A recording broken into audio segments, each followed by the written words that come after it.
Hello दोस्तों, mission government job के official YouTube channel पे आप सबका स्वागत है। मॉडर्न हिस्ट्री के अंदर मैं आपको इंडियन फ्रीडम स्ट्रगल पढ़ा रही हूँ, जिसके अंदर मैं आपको कंप्लीट कराऊंगी 1857 से लेके 1947 तक। यानी कि 1857 के अंदर हमारा पहला स्वतंत्रता संग्राम हुआ था, जिसको हम 1857 की क्रांति बोलते हैं। वहाँ से हमने ये लेक्चर शुरू किए थे और उसके बाद हम कवर करेंगे भारत की आज़ादी तक। जितने इंपॉर्टेंट टॉपिक बनेंगे मैं वो सारे के सारे आपको कवर कराऊंगी। अब तक टोटल मैंने 8 लेक्चर अपलोड कर दिए हैं, प्लेलिस्ट बना दी गई है इंडियन फ्रीडम स्ट्रगल के नाम से। सीरियल वाइज आप सारे के सारे लेक्चर देखना, क्योंकि हिस्ट्री जो है वो एक लेक्चर से दूसरा लेक्चर बिल्कुल लिंक होके आपको देखना पड़ेगा, तभी आपको चीज़ें समझ में आएगी, वरना चीज़ें आपको समझ में नहीं आएगी। पहले लेक्चर से लेके 8 लेक्चर तक जब आप देख लो, उसके बाद ये वाला आप देखना। अगर आपको पीछे वाली नॉलेज है तो देखने की जरूरत नहीं है, फिर आप डायरेक्ट ये भी देख सकते हो। ठीक है, तो आज का जो हमारा टॉपिक रहेगा वो रहेगा बंगाल का विभाजन। और बंगाल विभाजन के बाद जो हमने आंदोलन चलाया था, जिसका नाम था स्वदेशी और बहिष्कार आंदोलन, तो 1905 का जितना भी मैटर है वो आज हम कवर करेंगे। और इसमें ये जो बंगाल विभाजन का ये हमारा पार्ट 1 रहेगा। उसके बाद अगले पार्ट के अंदर मैं आपको बताऊंगी, लगभग सभी को यही पता है कि बंगाल का विभाजन एक ही बार हुआ था, लेकिन ऐसा नहीं है। जब हमारा देश आज़ाद हुआ था उस टाइम पर भी बंगाल का विभाजन किया गया था और वो हिस्सा पाकिस्तान को दे दिया गया था। तो कल के पार्ट में हम सारा डिस्कस करेंगे कि कैसे दिल्ली दरबार लगा, कैसे बंगाल विभाजन को रद्द किया गया था, और उसके बाद दोबारा से बंगाल का विभाजन कैसे हुआ, वो सारा कुछ हम नेक्स्ट पार्ट में डिस्कस करेंगे। आज के पार्ट में हम सारा बैकग्राउंड समझेंगे इसका। ठीक है, तो शुरू करते हैं हम आज की वीडियो। अगर आप लोगों को वीडियो अच्छी लगती है और अगर वीडियो के दौरान कोई भी एडवर्टाइजमेंट आए तो प्लीज़ उसे स्किप मत किया करो। अगर आप लोगों के पास टाइम है, मान लो 5 एडवर्टाइजमेंट आती है, तो कम से कम एक एडवर्टाइजमेंट आप पूरी देख लिया करो। इससे क्या होगा, हमें थोड़ा सा बेनिफिट हो जाता है और उस रिवेन्यू का यूज़ हम पीडीएफ बनाने में या फिर किसी और काम में, यानी जो आपके बेनिफिट के लिए होता है, हम उसमें उसका यूज़ कर लेते हैं। ठीक है, तो इतनी रिक्वेस्ट है, और वीडियो को शेयर जरूर कर देना। तो आज की वीडियो हम शुरू करते हैं। सबसे पहले बंगाल जब विभाजन हुआ था, यानी बंगाल को जब डिवाइड किया गया था, उस टाइम पर भारत का वायसराय कौन था? भारत के वायसराय आपको याद होने चाहिए सारे के सारे। जैसे 1858 का अधिनियम मैंने आपको पढ़ाया था, गवर्नमेंट ऑफ इंडिया एक्ट।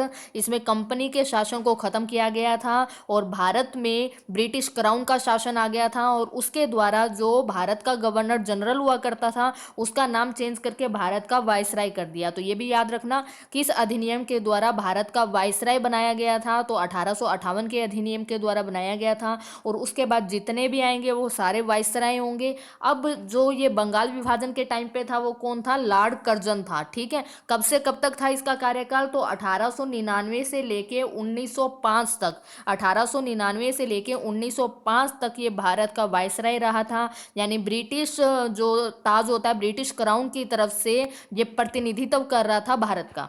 आ गया समझ में? यानी उनकी तरफ से ये भारत में काम कर रहा था। तो ये आप इंपॉर्टेंट क्वेश्चन है, कई बार पेपर में आया है, आपको याद रखना है। नेक्स्ट क्वेश्चन हमारे यहाँ से क्या बनेगा? अब आपको समझना क्या है, बंगाल का विभाजन हुआ क्यों? कोई तो कारण होगा ना। ऐसे ही थोड़ी लॉर्ड कर्जन के दिमाग में बैठे बैठे आया कि बंगाल का विभाजन करना है और बंगाल को तोड़ दिया उसने। कोई तो कारण रहा होगा जिसके कारण बंगाल का विभाजन हुआ, तो वो सारा अब हम यहाँ पे समझेंगे। ठीक है, तो बंगाल विभाजन का कारण क्या था? पहले तो आपको ये समझना है कि उस टाइम का जो बंगाल था ना, वो बहुत बड़ा बंगाल था। आज की तरफ से लिंक नहीं करना, मैंने पीछे वाली वीडियो में भी आपको बताया था कि आज का जो पश्चिम बंगाल है उसको बंगाल नहीं बोलना है आपने। उस टाइम का जो बंगाल था वो इतना बड़ा बंगाल था, जिसमें आज का बांग्लादेश भी आता है, जिसमें आज का बिहार भी आता है, आज का उड़ीसा भी आता है। नीचे मैं सारा कुछ आपको बताऊंगी। उस टाइम बंगाल बहुत बड़ा था, और जो अंग्रेज थे ना, उनकी नज़र बंगाल पे ही थी। यानी मेन जो टिका हुआ था, उनका जो जितना भी नज़रिया था वो बंगाल के ऊपर टिका हुआ था कि कैसे बंगाल के ऊपर कब्जा किया जाए। एक बार अगर बंगाल उनके हाथ में आ जाता तो पूरा का पूरा भारत जो है वो धीरे धीरे उनके हाथ में आना शुरू हो जाता। और ऐसा ही हुआ था। 1757 में प्लासी का युद्ध हुआ था, 1764 में बक्सर का युद्ध हुआ था, और ये सारे के सारे बंगाल में हुए थे। क्योंकि बंगाल में पैसा बहुत ज़्यादा था, बंगाल में पढ़े लिखे लोग भी बहुत ज़्यादा थे, तो बहुत कुछ था बंगाल के अंदर। तो बंगाल भारत का वह हिस्सा था जहाँ पे जितने भी आज़ादी के लिए आंदोलन होते थे, लगभग लगभग जो लोग होते थे ना, आप देखिए कोई आंदोलन क्यों करेगा। अब ये पता है कि अंग्रेज भारत का शोषण कर रहे हैं।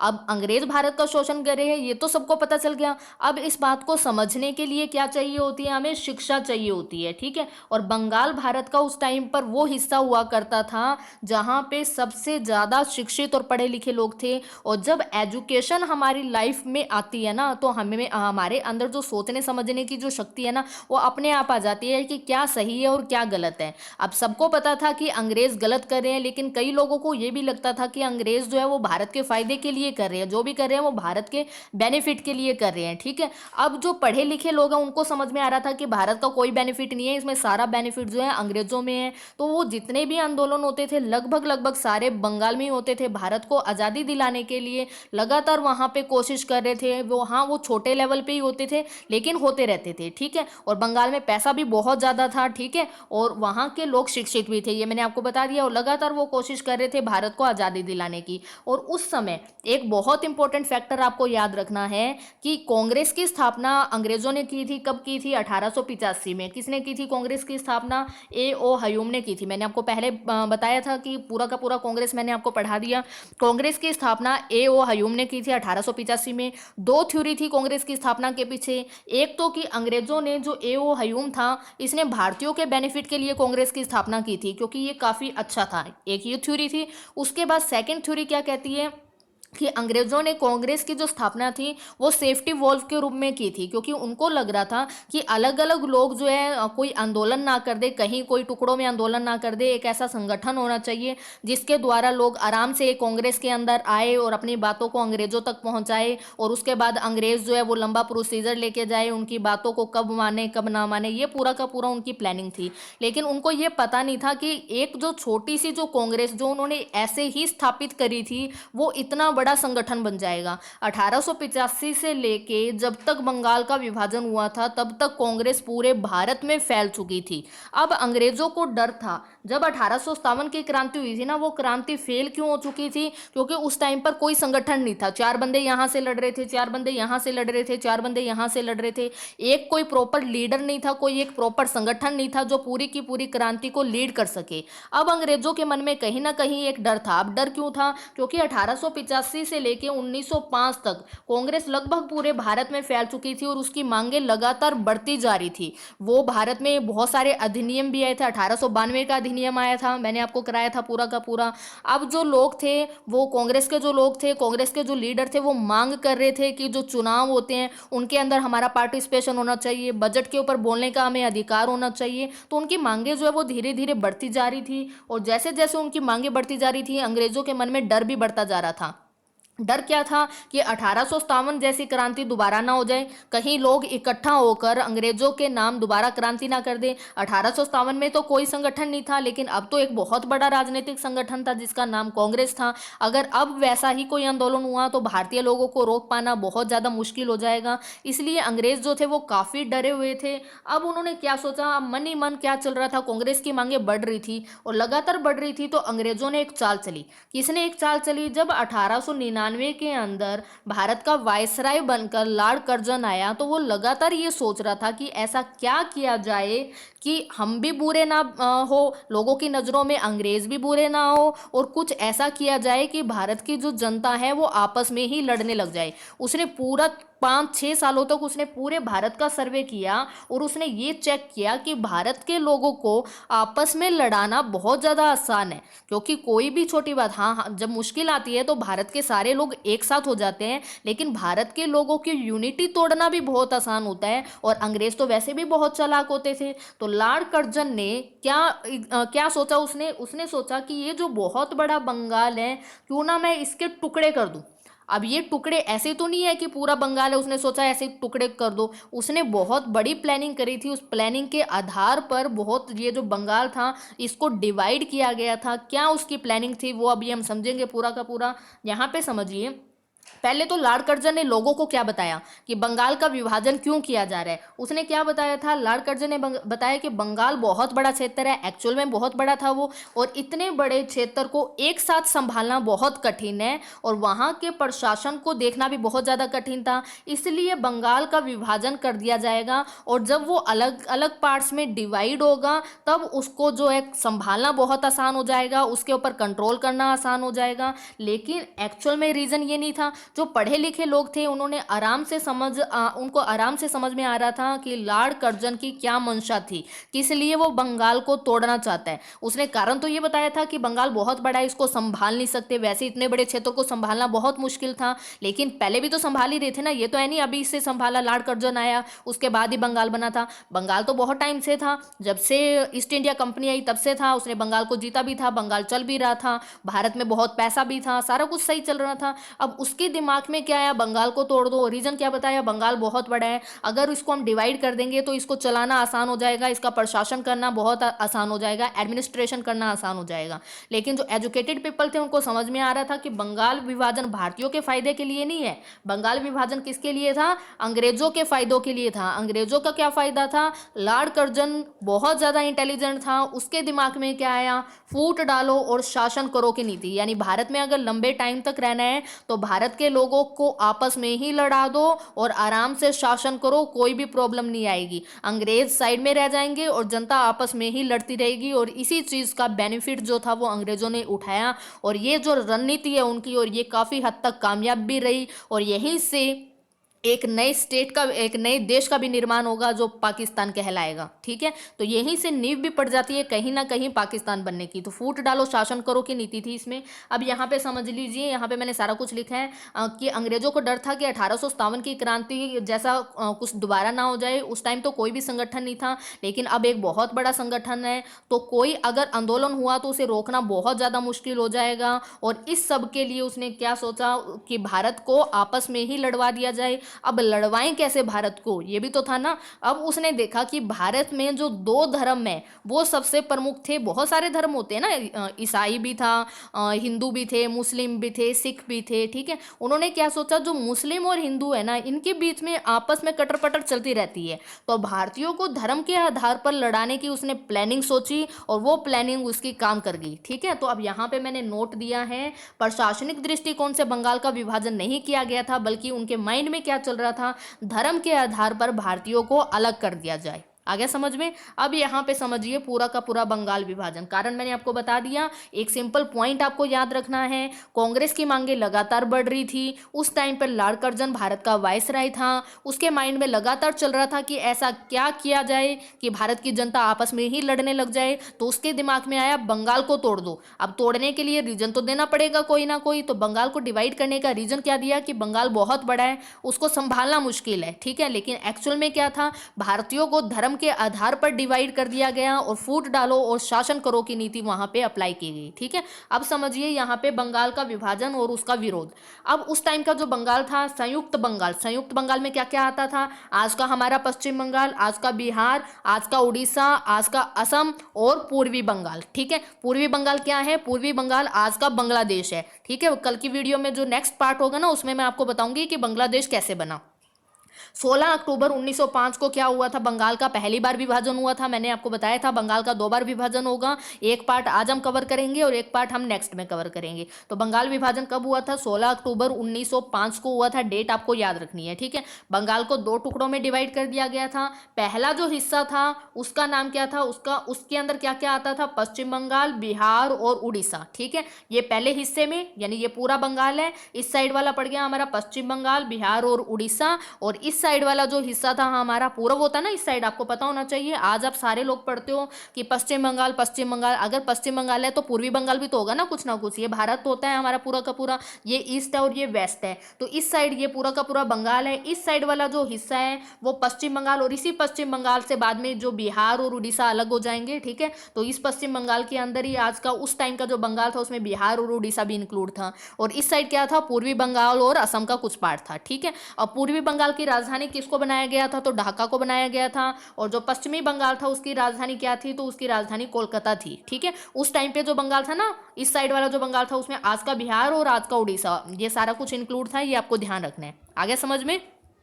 अब यहाँ पे एक चीज और समझिए कि ऐसे कैसे उन्होंने डिवाइड किया, कोई ना कोई आधार उनके दिमाग में जरूर आया होगा, क्योंकि उनके माइंड में प्लानिंग क्या चल रही थी, धर्म के आधार पे लड़ा दो। अब उन्होंने ये दो हिस्से इस प्रकार से सिलेक्ट किए थे कि ये जो एरिया था ना, यहाँ पे ये जो पूर्वी बंगाल था ना, यहाँ पे मुसलमान ज्यादा थे, और ये जो एरिया था ना, यहाँ पे हिंदू ज्यादा थे। ऐसे नहीं था उसने कहीं से भी डिवाइड कर दिया, उसने सोची समझी प्लानिंग के साथ डिवाइड किया था। यहाँ मुस्लिम ज्यादा थे और यहाँ हिंदू ज्यादा थे, उसकी प्लानिंग क्या थी, एक तरफ से वो मुसलमानों को भड़काएगा और मुसलमान हिंदुओं के साथ और हिंदू मुसलमानों के साथ लड़ाई करेंगे, और वो यहाँ पे देखे खड़ा होके तमाशा देखेगा। ठीक है, तो ये उसकी पूरी की पूरी प्लानिंग थी, यहाँ पे आपको समझना है। ठीक है, अब 1911 में 1905 में बंगाल का विभाजन हुआ था, कल की वीडियो में मैं आपको बताऊंगी, पर डायग्राम बना रही थी तो यहाँ पे मैंने सारा लिख दिया। 1911 में नए वायसराय आएंगे, क्योंकि 1905 के एंड के अंदर लॉर्ड कर्जन जो है वो वापस इंग्लैंड चले जाएंगे, क्योंकि भारतीयों ने इतना ज़्यादा विरोध किया था कि उनकी जान यहाँ पे तो बिल्कुल सुरक्षित थी नहीं। तो 1905 के एंड में लॉर्ड कर्जन चले गए थे, और 1905 में बाद में नए वायसराय आए थे। तो उसके बाद आपको ये ध्यान रखना है कि 1911 में लॉर्ड हार्डिंग द्वारा जो बंगाल का विभाजन था उसको रद्द कर दिया गया, और वापस से ये पूरा का पूरा जो बंगाल है, ये पूरा का पूरा बंगाल संयुक्त बंगाल कर दिया गया। आ गया समझ में। अब यहाँ पे नेक्स्ट समझिए, उस टाइम के बंगाल में क्या क्या होता था। एक बहुत बड़ा प्रांत था जिसमें आज का पश्चिम बंगाल था, आज का बिहार भी था, आज का उड़ीसा भी, आज का असम भी, आज का पूर्वी बंगाल। ठीक है, पूर्वी बंगाल क्या है, आज का बांग्लादेश बोलते हैं इसको। ठीक है, नेक्स्ट समझिए यहाँ पे अगला पॉइंट क्या है, कैसे कैसे बंगाल का विभाजन किया। अब वो सारी की सारी प्रक्रिया हम समझते हैं। सबसे पहले 20 जुलाई 1905 को लॉर्ड कर्जन ने घोषणा की कि वो बंगाल का विभाजन कर रहे हैं। जैसे ही उसने घोषणा करी, जो भारत की आज़ादी के लिए जो प्रयास करते रहते थे, जो भी क्रांतिकारी थे या जो भी आंदोलन करते थे, उन सभी ने इसका विरोध शुरू कर दिया कि ऐसे कैसे बंगाल का विभाजन कर सकते हो, हमारी एकता को आप लोग नहीं तोड़ सकते। तो लगातार उसका विरोध शुरू हो गया। 7 अगस्त 1905 को विभाजन के विरोध में स्वदेशी आंदोलन शुरू किया गया था। स्वदेशी आंदोलन के 3 प्रमुख नेता थे, लाल, बाल और पाल। ठीक है, नेक्स्ट आगे हम कांग्रेस पढ़ेंगे, नेक्स्ट आगे हम कांग्रेस का विभाजन पढ़ेंगे, तो वहां पे भी ये सारी चीजें काम में आएगी। ठीक है, तो विभाजन के विरोध में स्वदेशी आंदोलन शुरू किया गया था, यानी स्वदेशी और बहिष्कार आंदोलन शुरू किया गया था, और इसकी घोषणा की गई थी कलकत्ता के टाउन हॉल से कि हम स्वदेशी और बहिष्कार आंदोलन जो है वो शुरू कर रहे हैं। लगातार प्रदर्शन किए गए थे स्वदेशी और बहिष्कार आंदोलन में, सारा समझाऊंगी कि क्या होता है। ठीक है, अब 7 अगस्त 1905 से लेके 16 अक्टूबर तक पूरे भारत में स्वदेशी और बहिष्कार आंदोलन चलाया गया था। लेकिन फिर भी 16 अक्टूबर 1905 आगे भी चलता जाएगा, ये एंड नहीं होगा इसका। इसके विरोध के अंदर लगातार ये आंदोलन चलता जाएगा, तभी तो 1911 के अंदर बंगाल विभाजन जो है वो खत्म होगा। लगातार लोग इसका विरोध कर रहे थे, फिर भी अंग्रेजों को कोई फर्क नहीं पड़ा। 16 अक्टूबर 1905 को बंगाल का विभाजन कर दिया गया, और इतिहास में इसे बंग भंग के नाम से भी जाना जाता है। ठीक है, कि बंगाल को तोड़ दिया गया। नेक्स्ट है हमारे पास यहाँ पे, जब बंगाल का विभाजन कर दिया गया तो 16 अक्टूबर को पूरे बंगाल में शोक दिवस के रूप में इसको मनाया गया था। जनता ने उस दिन उपवास रखे थे, लोगों ने हड़तालें की थी, गंगा स्नान किया था, और इस दिन जनता ने राखी दिवस के रूप में मनाया था। अब राखी दिवस के रूप में यहाँ पे लड़कियों ने लड़कों को राखी नहीं बांधी थी, यानी यहाँ पे बहन भाई वाला त्यौहार नहीं था।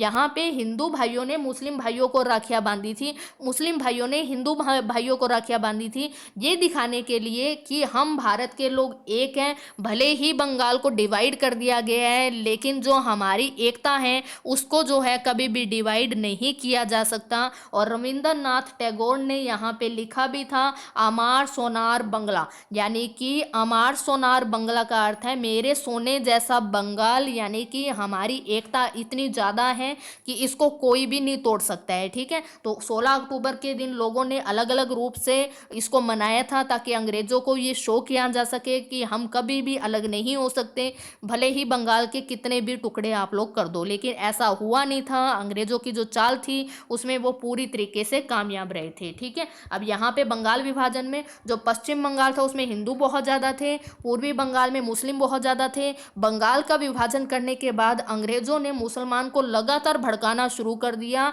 और हिंदुओं के खिलाफ उनके दिमाग में जो नफरत का बीज है वो पैदा करने में वो पूरी तरीके से सफल रहे। उनके दिमाग में उन्होंने इतना भर दिया कि जो ये कांग्रेस है ये हिंदुओं का संगठन है और मुसलमानों के हित के लिए ये बिल्कुल भी काम नहीं करेंगे और मुसलमानों का भी एक अलग संगठन होना चाहिए। ठीक है, इसलिए जो स्वदेशी और बहिष्कार आंदोलन चलाया जाएगा, यानी जो 7 अगस्त से लेके भी चलाया गया था लेकिन फिर भी बंगाल विभाजन हो गया, आगे भी चलाया जाएगा। उसके अंदर जो मुस्लिम लोग हैं, मैं सबकी बात नहीं कर रही, सारे मुस्लिम जो थे, ये नहीं है कि पूरे के पूरे मुस्लिम ही साथ नहीं थे या सारे मुस्लिम ही भारत के खिलाफ हो गए थे, ऐसा नहीं था। बहुत सारे लोग अच्छे भी होते हैं और बहुत सारे खराब भी होते हैं। ठीक है, अब जो मुसलमान थे उन्होंने स्वदेशी आंदोलन में साथ नहीं दिया था, मैक्सिमम मुसलमानों ने साथ नहीं दिया था। उनको लगने लग गया था कि कांग्रेस उनके हित के लिए काम नहीं कर रही और अंग्रेज उनके हित के लिए काम कर रहे हैं। अंग्रेज यही चाहते थे, जो वो चाहते थे वो उनको मिल गया। ठीक है, अब ये स्वदेशी और बहिष्कार आंदोलन क्या था? 7 अगस्त को तो कलकत्ता के टाउन हॉल से घोषणा की थी स्वदेशी और बहिष्कार आंदोलन की। अब यहाँ पे समझिए, बंगाल का विभाजन हो गया, पूरी जनता जो थी वो बहुत ज़्यादा गुस्से में थी, जिसके कारण ये आंदोलन जो है वो शुरू किया गया था। स्वदेशी का अर्थ क्या है? अपने देश का, और बहिष्कार का अर्थ क्या है? विदेशी वस्तुओं की आलोचना। यानी कि बहिष्कार का मतलब है यहाँ पर अंग्रेजों का हर चीज़ का बहिष्कार करना, चाहे वो अंग्रेजों के स्कूल है, चाहे वो अंग्रेजों के कॉलेज है, चाहे वो उनकी यूनिवर्सिटी है, चाहे वो उनके कोर्ट है या उनका बनाया हुआ कोई भी सामान। ठीक है, और लोगों ने ऐसे ही किया। इस आंदोलन का उद्देश्य भारत में बनी हुई वस्तुओं का प्रयोग करना था। आगे जब आप पढ़ोगे मैं आपको पढ़ाऊंगी, 1 अगस्त 1920 को महात्मा गांधी ने असहयोग आंदोलन भी चलाया था। तो असहयोग आंदोलन में भी तो सारी चीजें यही थी, स्वदेशी और बहिष्कार आंदोलन जैसा ही सारा कुछ वहां पे था। तो ये चीजें आप लिंक करके पढ़ोगे तो चीजें समझ में आएगी। ठीक है, अंग्रेजी वस्तुओं का मतलब यहाँ पे अंग्रेजों की बनी हर चीज का, चाहे वो स्कूल है, कॉलेज है, यूनिवर्सिटी है, कोर्ट है, हर चीज का बहिष्कार करना है। और जिनके पास भी ब्रिटेन का बना हुआ सामान है, लोगों ने उनकी होली जला दी। यानी ब्रिटेन का बने हुए जो वस्त्र थे, जो लोग थे, उनका गुस्सा इतना ज़्यादा था कि अपने घरों के जितने भी सामान थे उन्होंने बाहर निकाले और बाहर निकाल के उनकी होली जला दी, जो अंग्रेज़ों का बना हुआ सामान था, यानी जो विदेशी चीज़ें थी। ठीक है, और इसका उद्देश्य क्या था? भारत में बनी हुई वस्तुओं का प्रयोग करना। अब मान लो कि अंग्रेजों की बनी हुई वस्तुओं का बहिष्कार करना है तो भारत में बनी हुई चीज़ों का यूज़ करना है। अब भारत में बहुत सारे अमीर लोग भी तो रहते थे, मान लो वो कोई नई फैक्ट्री लगाएंगे तो उसमें भारत के लोगों को रोजगार मिलेगा, और जैसे ही रोजगार मिलेगा इनके पास पैसा आएगा, फिर इनको भी सामान की जरूरत पड़ेगी। अब ये तो नहीं इसी फैक्ट्री में सारा सामान बनता है, ये सामान खरीदने के लिए किसी और फैक्ट्री में जाएंगे। इस प्रकार से साइकिल पूरा का पूरा चलता रहता है और भारत की ग्रोथ होती रहती। ठीक है, तो अपने देश की चीज़ों को यूज़ करना इसका मेन ऑब्जेक्टिव था। और उनका ये ऑब्जेक्टिव क्यों था कि स्वदेशी चीज़ों को यूज़ करो और विदेशी चीज़ों का बहिष्कार करो। अब विदेशी चीज़ों का बहिष्कार करने के पीछे क्या था कि इतना ज़्यादा बहिष्कार करो कि अंग्रेज़ों की जो मार्केट है वो पूरी तरीके से खराब हो जाए, क्योंकि अंग्रेज़ तो यहीं पर व्यापार करते थे। अगर उनकी चीज़ें यूज़ नहीं करेंगे तो उनको बहुत ज़्यादा लॉस हो जाएगा और उनकी मार्केट जो है वो पूरी तरीके से खराब हो जाएगी। ठीक है, यह आंदोलन बंगाल से शुरू होकर लगभग पूरे भारत में फैल चुका था। लोगों ने इतनी ज़्यादा एकता दिखाई थी कि जो धोबी होते थे ना, उन्होंने जो ब्रिटिश होते थे ना उनके कपड़े धोने तक से मना कर दिया था, इतना ज़्यादा लोगों में गुस्सा था। ठीक है, लेकिन इसका रिजल्ट जो है 1911 के अंदर जाके मिलेगा, हमें बहुत लंबे टाइम के बाद मिलेगा कि बंगाल विभाजन को रद्द कर दिया जाएगा, लेकिन कोई भी इसका बेनिफिट नहीं होगा। जिस ऑब्जेक्टिव से बंगाल का विभाजन किया गया था वो ऑब्जेक्टिव पूरी तरीके से कामयाब रहा। क्या प्रभाव रहा था इसका? मुसलमानों के मन में हिंदुओं के प्रति इतना ज़्यादा खटास आ चुकी थी, अंग्रेज़ों ने जो चाल चली थी वो उसमें पूरी तरीके से कामयाब रहे थे। जो कांग्रेस सभी की थी, अब मुस्लिम समझने लगे थे वो उनके लिए नहीं है, इसलिए 1906 में मुसलमानों ने अपने लिए एक अलग संगठन की स्थापना करवा दी। उसका नाम क्या था? मुस्लिम लीग। नेक्स्ट में मैं आपको पढ़ाऊंगी सारा का सारा मुस्लिम लीग। कल हम पढ़ेंगे कि बंगाल का विभाजन रद्द कैसे हुआ। बंगाल के विभाजन के टाइम पे दिल्ली दरबार जो रद्द हुआ था उस टाइम पे दिल्ली दरबार लगा था, दिल्ली दरबार लगने का कारण क्या था, बंगाल का दूसरा विभाजन कैसे हुआ और बांग्लादेश कैसे बना, ये मैं सारा कुछ आपको कल की वीडियो में बताऊंगी। तो इतना आपको चीज़ें याद रखनी है। एक क्विक रिवीजन हम यहाँ पे कर लेते हैं, बहुत आसान है, कुछ नहीं है। बंगाल का विभाजन कब हुआ? 1905 में। उसके विरोध में क्या शुरू किया गया? स्वदेशी और बहिष्कार आंदोलन। उस टाइम पे वायसराय कौन थे? Lord Curzon. बंगाल बहुत बड़ा प्रांत था। अंग्रेजों के मन में खतरा क्या था? कांग्रेस की मांगे लगातार बढ़ती जा रही थी, उनको डर था कि कहीं कोई आंदोलन ना हो जाए। अब इसके लिए लॉर्ड कर्जन लगातार कोशिश कर रहा था। उसमें उसके दिमाग में क्या आया? भारत के लोगों को आपस में ही लड़ा दो। उसने बंगाल को तोड़ने का रीजन क्या बताया कि इतने बड़े बंगाल को एक साथ नहीं संभाला जा सकता, लेकिन एक्चुअल में रीजन क्या था कि भाषा और धर्म के आधार पर भारत के लोगों को डिवाइड कर देना। और पूरा जो एक बहुत बड़ा बंगाल था, संयुक्त बंगाल, उसके अंदर बहुत कुछ आता था। पश्चिम बंगाल, बिहार, उड़ीसा, असम और पूर्वी बंगाल आता था। दो हिस्से कर दिए, एक पश्चिमी बंगाल और एक पूर्वी बंगाल। पूर्वी बंगाल आज का बांग्लादेश है, इसकी राजधानी ढाका को बनाया गया था और पश्चिमी बंगाल की राजधानी कोलकाता थी। ठीक है, बंगाल विभाजन रद्द कब होगा? 1911 में रद्द होगा, ये भी आपको ध्यान रखना है। ठीक है, और कब घोषणा हुई थी? 20 जुलाई 1905 को घोषणा हुई थी। और उसके बाद स्वदेशी बहिष्कार आंदोलन की घोषणा कब हुई थी? 7 अगस्त 1905 को हुई थी। बंगाल विभाजन किया कब गया था? 16 अक्टूबर 1905 को विभाजन कर दिया था। और इसका परिणाम क्या निकला था? इसका परिणाम लोगों ने विरोध के रूप में स्वदेशी आंदोलन शुरू किया और जो विदेशी चीज़ें हैं उसका बहिष्कार किया। लेकिन इसका प्रभाव क्या हुआ था? हिंदू और मुस्लिम जो थे उनके मन अलग अलग हो चुके थे और 1906 में एक नया संगठन बना जिसका नाम क्या था? मुस्लिम लीग। तो ये हमारी आज की वीडियो थी। वीडियो पसंद आए तो वीडियो को शेयर जरूर करना। Thank you.